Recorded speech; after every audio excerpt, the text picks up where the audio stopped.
Bueno, chicos, que ya venimos al segundo vídeo.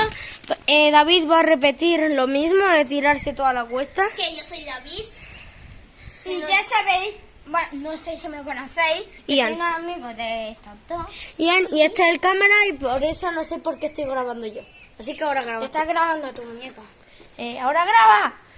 Bueno, Vale, chicos, vamos a hacer una locura.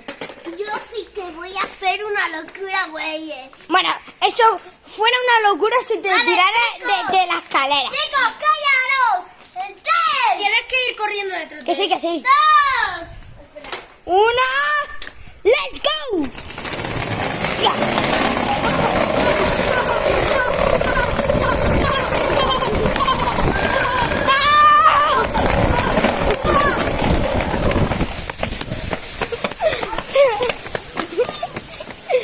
me viste la reacción! ¿Está bien? ¡Oh, Dios, que se ha matado!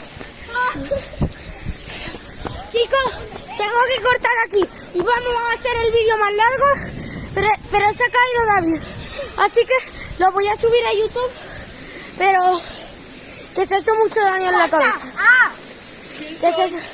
que se ha hecho daño en la pierna y en la cabeza. Bueno, adiós.